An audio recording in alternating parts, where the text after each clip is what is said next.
Good morning. What do y'all say? Everyone set? Excellent. Well, good morning, everybody. Thank you all so much for being here. As you all know, this is my monthly media briefing where we take time to share about some of the things going on here at City Hall in the month ahead, as well as throughout the city of San Diego, and to answer, of course, any questions that you all may have on any subject. I'm joined this morning by our San Diego Police Chief, David Nislight, Assistant Police Chief, Paul Connolly, as well as Captain Matt Novak from the SDPD's Narcotics Division. Today, I want to take this opportunity to talk to San Diegans about some critical public safety initiatives around fentanyl. Last November, I signed an executive order that directed greater law enforcement and legislative action to address the proliferation of illicit fentanyl.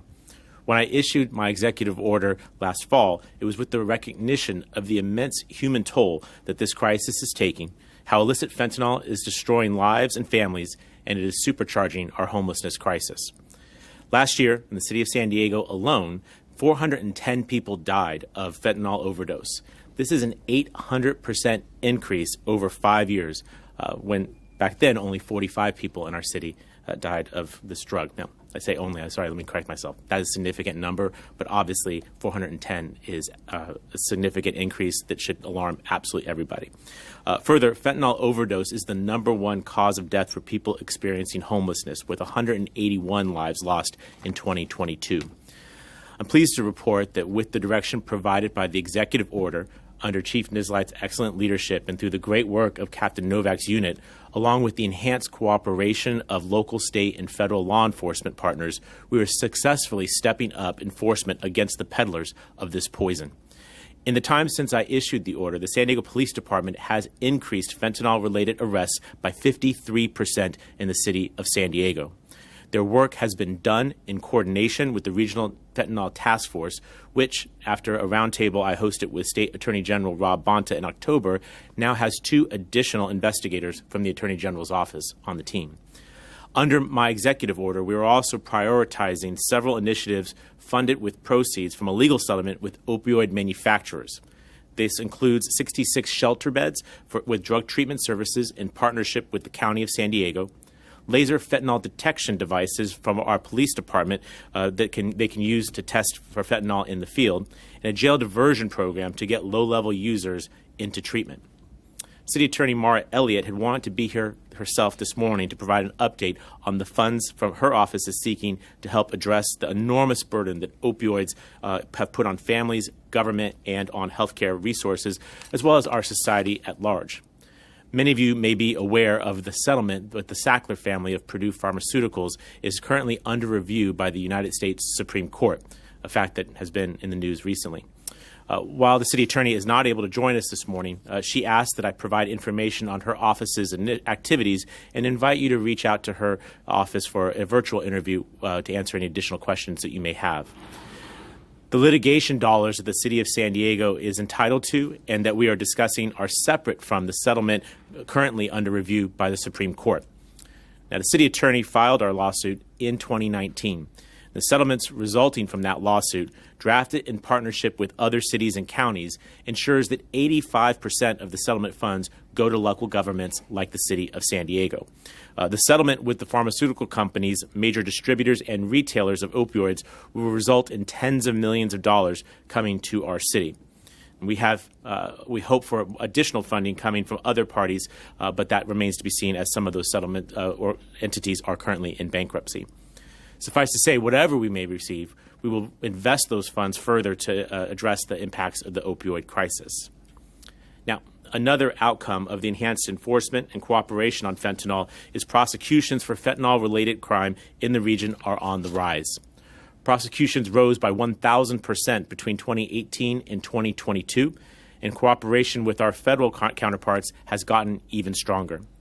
Since last year, our district attorney has prosecuted over 24 people for selling drugs to a person who overdosed, and federal prosecutors have pursued nearly 20 cases against dealers of lethal doses of fentanyl.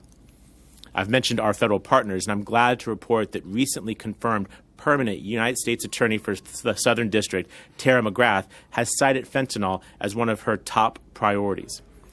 In October, I joined the Customs and Border Protection Commissioner Troy Miller right here in San Ysidro for an announcement of Operation Apollo. And this is the Biden-Harris administration's comprehensive approach to cracking down on fentanyl trafficking at the border and disrupting manufacturing and distribution networks. This program aims to build on the successes of intelligence and data-driven law enforcement operations that have resulted in the interdiction of millions of lethal doses of fentanyl and thousands of tons of precursor chemicals that can be used to manufacture more. Now, while law enforcement is great, we also have pushed for stronger penalties for those to be able to use in prosecutions. This past legislative session, we made a major push in Sacramento for tougher penalties against dealers who sell fentanyl that result in an overdose, making it possible to charge these craven dealers with murder. I'm grateful for the partnership of state legislators like Senator Tom Umberg from Orange County, as well as San Diego's own Assemblymember Brian Mainshine, who introduced these bills that rightfully treat overdoses as poisonings. And while we did not get these across the finish line this year, make no mistake, I'm undeterred and I am determined to pursue meaningful state action to address fentanyl. And I'm talking currently with Senator Umberg about reintroducing his bill, Alexandra's Law, in the new legislative session. Because here's the thing. Anyone who deals fentanyl knows that they are putting someone on a path towards addiction, destruction, and death, and they should be penalized accordingly.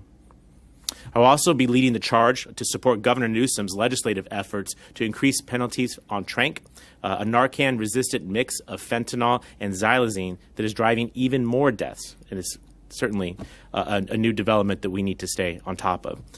We have a lot more to do to get this crisis under control, but all levels of government, we are working, treating this issue as a scourge that it is, and working together to end the death and destruction that it is causing in our communities. I appreciate you letting me share those thoughts and some of those progress that we have made. And as a reminder, as we get to questions, we have the folks here that do this stuff absolutely every single day to answer any questions you may have in just a moment. Since this is my last media briefing of the year, I also want to highlight some of the upcoming items for the remainder of this year and a quick look into the start of 2024. Next week, the San Diego City Council will take up my Housing Action Package 2.0 with some relatively minor amendments from the package that they considered several weeks ago. I'm hopeful that the City Council will pass this package of reforms so that we can put them to work quickly to create the urgently needed housing that San Diegans are asking for.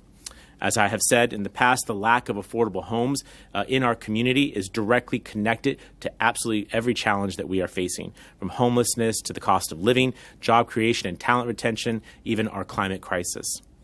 Early next month, the City Council is expected to take up amendments to the privacy ordinance to ensure that this recently adopted law can continue to inform the public about surveillance technologies without throwing a wrench into city operations and causing us to miss out on critically needed state and federal funding. Lastly, I want to put on your radar my State of the City address for 2024 will be on January 10th, so please mark your calendars. With all those updates, I'm pleased to answer any questions you may have on this or any other issue.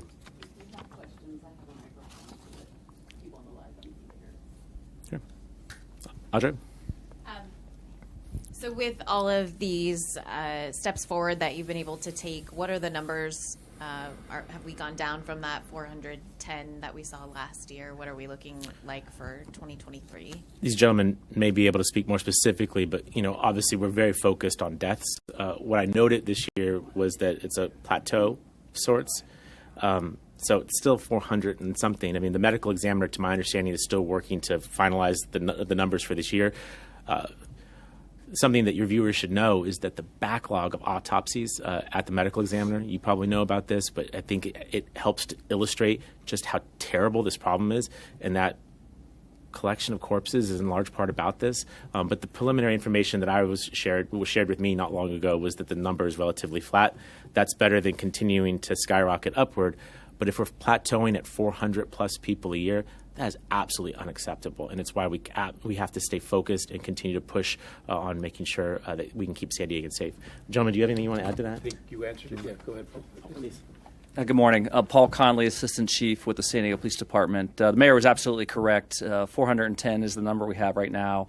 We have plateaued as far as we can tell. However, we do rely on those numbers from the coroner's office. And as the mayor said, there is a backlog right now. But make no mistake, fentanyl is still an issue on our streets, and we're making a priority. We appreciate the mayor's support with his executive order and everything else with the funding from the opioid settlement funds that we're utilizing to combat this issue. And just to follow up, so then you touched on it a little bit, but where do we go from here? You've made all this progress. Do we just keep pushing forward with what's in place, or are there some new things coming to try to get that number down? I'm interested in helping the governor with his efforts around tranq, which I think will have some beneficial impacts on fentanyl. These are adjacent substances. We continue to ask Sacramento to give us the tools to hold dealers accountable. One of the more frustrating things in this year, and being mayor of a big city, there's a lot of things that can frustrate you, but this is top among them, was seeing the legislature not advance these bills that would send a very strong signal that in California we'll hold you accountable if you kill somebody. And as you know, those bills were turned down in the public safety committees up in Sacramento. I note that we have a new public safety chair in the Assembly, which I'm hopeful that he may take a different approach than we saw this year. So point is, in terms of new, the governor's leadership in tackling tranq now is something that is exciting and that I myself and other mayors across California I think will engage in. We'll be right back with Alexandra's Law and other legislative vehicles to try and not just get them passed in law, that's important, but the message that it will send to dealers that if you choose to sell this stuff to people and you results in their death, you will be held accountable. So I think those are some things. Watch the continued Supreme Court review of the opioid settlements. That's a potential for resources that we can speak to, making sure that law enforcement is well resourced, as well as prevention and treatment resources. You know, this is something that's relatively new to the city. As you heard me mention, the diversion program, the shelter beds. You know, we need to do more of that to give people a pathway out of addiction. Beyond that, you know, I think we have some new players in this space. I think our new U.S. attorney coming in on day one and saying this is going to be a priority for her. I think hopefully you'll see with the existing laws that we have some additional prosecution so that we don't have to wait for law changes. Last thing I would say is back in Washington, D.C., I was in the nation's capital yesterday meeting with members of Congress. The Biden administration has been advancing an effort to have fentanyl reclassified as a Schedule I drug. I think that's very important, again, to send a signal. That has seen some legislative progress in this year, but it doesn't seem like it's going to make the finish line this year, although one never knows in D.C. But I'm hopeful they'll do that so that from the very top of the government, we're sending a strong signal, this is serious, you will be held accountable, and to provide the resources to tackle this issue. And then I just have one other question, and it might be for you, Chief, or for one of you. I know when we were here last year and you had a bunch of people up here talking when you made the executive order announcement, I think it was the fire rescue department was talking about how much they are using Narcan on a daily basis and encountering these cases. And in fact, I think that day there had been a death that morning. Multiple people that morning. That's right. Yes. Yeah. Yes. Are your officers still seeing that kind of thing? Are you having to use the Narcan on a regular basis? Yeah, much like the mayor has been saying, and I truly appreciate his leadership and partnership on this. Our officers, much like fire rescue, are using Narcan almost daily. We're still seeing this major issue from all the way down by the border, all the way up to our very northern part of the city of San Diego. It is still a major issue. We are still seeing a ton of deaths, as been mentioned earlier. So still a big issue. Our officers are still administering Narcan.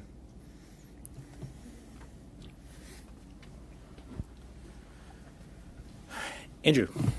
Yeah, I got something sort of out of left field. Sure. So the city council on Tuesday approved 2 new parking districts in San Isidro and Kearny Mesa. This doesn't automatically mean there are going to be meters on the street, but it's a prerequisite for putting meters there. I'm wondering, as the city works towards this goal of net zero emissions by 2035, what role will having to pay for street parking play in the city's transition away from car dependence? And is this expectation or norm that street parking should be free something that San Diegans will have to let go of? Yeah. Well, I've always made the observation I'd rather talk about taxes than parking because it's a very personal issue. I mean, people interface with it on a daily basis. That said, what I'm seeing is communities stepping forward and asking for additional ability to control their curbside inventory. And I think across the nation, cities are increasingly understanding that their curbside space is extremely important and that managing it appropriately actually improves quality of life. So when I was on the city council, basically all the parking districts were in my city council district. So this is a subject matter I'm very comfortable with. What's interesting is to see communities like Convoy, Pacific Beach, San Ysidro now saying that they are starting to experience challenges similar to our older urban communities, and they want to manage that space. Now, as you mentioned, it doesn't necessarily mean paid parking, but when you look at some of the amenities that these parking districts that do have meters have, increasingly what we're hearing from communities is they want those same amenities, whether that's wayfinding or activated public spaces, electric mobility services. I think when you look at Kearney Mesa, where the city is anticipating significant increases in housing in that community, what we're trying to do is be forward-looking and not waiting until all that density comes in and then trying to address the parking challenges. What you see is us doing that now as one of the very first residential projects come forward. What that means globally for the city going forward, it kind of remains to be seen. My administration wants to empower communities that want to address this issue head on and improve their quality of life and gain those amenities that they think will make their neighborhoods work better. We're not afraid of engaging that, and we're trying to empower them. And I would say that the introduction of parking meters in Pacific Beach has gone very smoothly. I'll be out there this weekend, so I'm anxious to see it in person. But what I thought would be a very difficult transition, I think has been a positive one. And I think largely speaking, that's because our city staff and the Sustainability and Mobility Department spent a lot of time doing the work on the ground in the neighborhood, explaining what this is all about. Businesses understand that turning over those spaces is good for their bottom line and helping them create more jobs for San Diegans. And I think the introduction of the trolley in that particular area made it more than just about parking meters or a circulator shuttle, but really access to a whole transit network that really makes the people who live and work in Pacific Beach lives better because they can access that multi-billion-dollar taxpayer investment. So hopefully that somewhat answers your question, but what I'm saying is that curb space is really valuable and we need to manage it appropriately. Doing so will have undeniable positive benefits for neighborhoods that do it, and whatever neighborhood wants to come forward and says, let's explore this for us, my administration will be there to help them.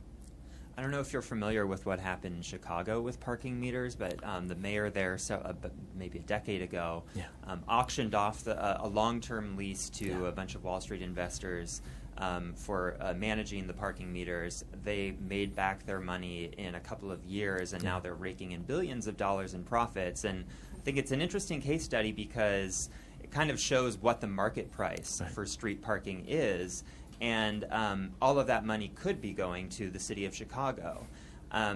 What do you think there's any relevance to that example here? Like the parking, I have to assume, is under market price right now. It's like, I don't know when the last time the price of street parking changed, and especially with inflation, the purchasing power of that money has gone down. Mm-hmm. Do you see an opportunity to increase the revenues for even the existing parking districts, and maybe expanding the use of those funds beyond these smaller neighborhood improvements, like landscaping or street lighting or whatever, into bigger ideas like bringing the trolley to new neighborhoods or bus rapid transit, some larger scale capital improvements?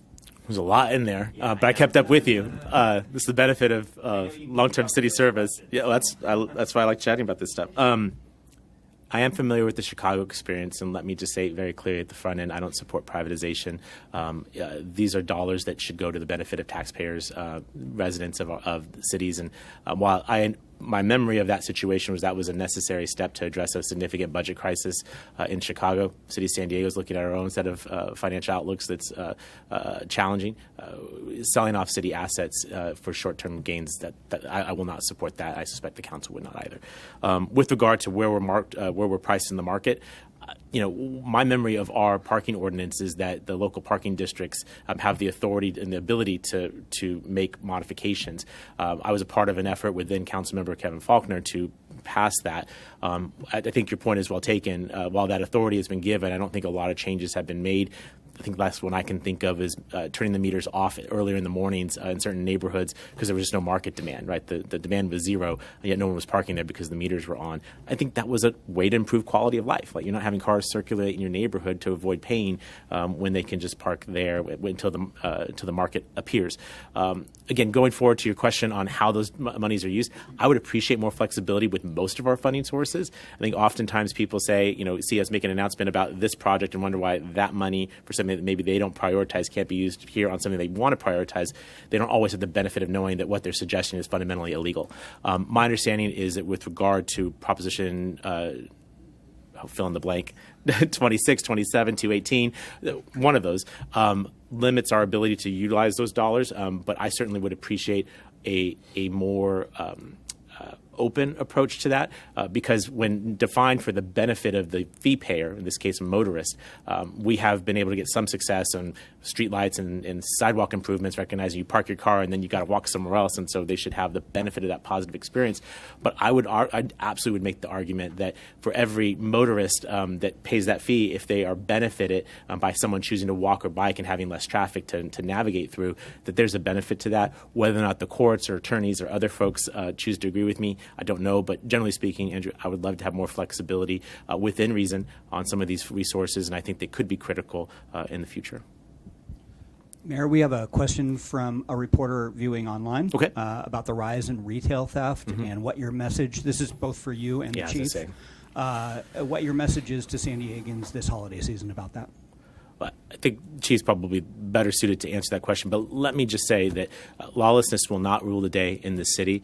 If folks want to engage in this kind of behavior, we have a world-class police department that will do our very best to hold you accountable. I've been working with retailers to try and understand what their needs are. Chief and I were recently at a local big box retailer, understanding what they're doing, how we can best support them, and how we can work together to make sure that shoppers are safe. And then importantly, that the stealing that's going on, which is not about subsistence, but is about organized retail theft. This is really about personal enrichment. That personal enrichment comes at the cost that we bear as consumers, right? The increasing costs are on all of us is a reason to engage on this issue in addition to the safety concerns.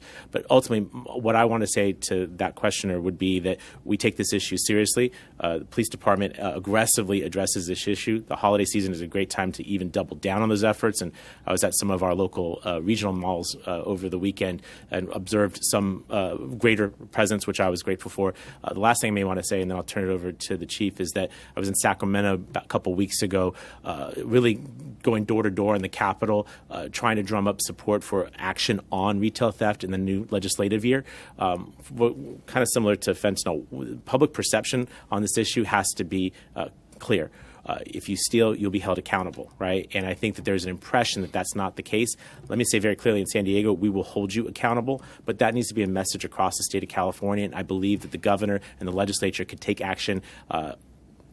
I'd like it to be today, but I recognize it'll probably be sometime next year to try and make that clear and hold more people accountable. So I think, and the good news on that regard that I'd share with San Diegans is what I heard across the board, whether it's from the governor's office, from the Senate, or for the Assembly. I think everyone does want to engage on this. The Speaker Rivas has established a select committee on retail theft. Its chair and I had a meeting. He's anxious to work on this issue. So I'm optimistic that we will have more tools in 2024 to address this issue, but the San Diego Police Department and the City of San Diego are not waiting until 2024 to make sure that anyone who thinks about stealing from a big box retailer or a mom and pop shop, if you do it, we will do our very, very best to hold you accountable. And Chief, I'd love you to talk some more about that. Yeah, absolutely. Thank you, and great question. So I'll kind of answer this in three parts. So first, a bit about safety for yourself. So one of the things I ask of people, especially during the holiday season when you're at the malls and doing shopping, is be situationally aware. You see a lot of people walking around with their phone in their hands, not really paying attention. Then they buy a bunch of stuff, walk it back out to their car, put it in their car, and then walk back into the mall. There's people watching. So be safe, store your goods, make sure you're not leaving valuables in your car in the shopping stalls at the mall, if you will. So that's one thing. Make your own safety, make sure you don't leave packages in your vehicle, and pay attention to what's going on around you. And if you can always shop with a friend, I would suggest that. The second part of that is to what the mayor just mentioned is every holiday time of the year, we increase our presence in the mall. So you'll see more officers in the malls, both in uniform and not in uniform. But you'll also see technology at those malls. So we'll have cameras, we'll have vehicles there. That's making certain that we know who's coming into the malls. Also talking to the shop owners, making certain that they can kind of tighten their security, if you will. It's about placing items away from the door for easy access to theft. And then lastly, something the mayor also touched on, we had a meeting yesterday with the chiefs from the county to include our federal and state partners, and this was one of the main topics we were talking about, and it's talking about enhancements. We need to see movement at the state level on enhancements for those that are involved in retail organized theft. Specifically what we're talking about, these well-orchestrated smash and grabs, going into the malls, taking the high-dollar items, looking at enhancements. That I think there is great conversation already. It's something that the chiefs want. It's something that sounds like our legislation wants. It looks like we probably will have to do some amendments to Prop 47, which I think are overdue. So it all comes to that part. But lo and behold, we are working very hard to try to prevent it, but then also trying to hold those accountable that commit those crimes.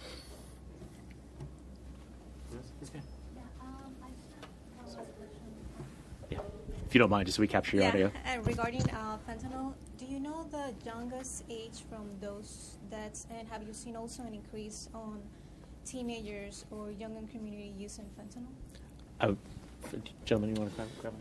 Sure, I don't have. I think you asked, what were the ages? I don't have the exact ages, but the thing that's unique about fentanyl is it's affecting people of all ages. Unfortunately, from teenagers all the way up into the people into their 40s and 50s. So this is something that's affecting our entire community.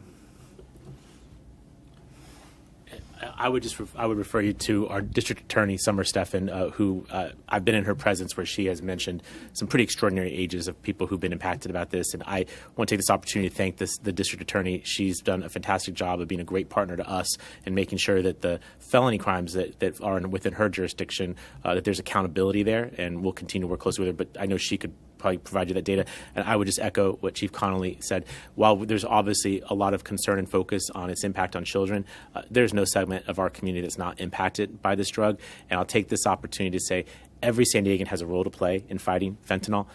While we will do our jobs to hold dealers accountable, to do prevention, and to provide treatment for those who are addicted, you can help us out by having those conversations. Learn what this is. What does it look like? How could your children, your family be impacted by it? And then have those conversations. I recognize for a lot of folks this is still relatively new.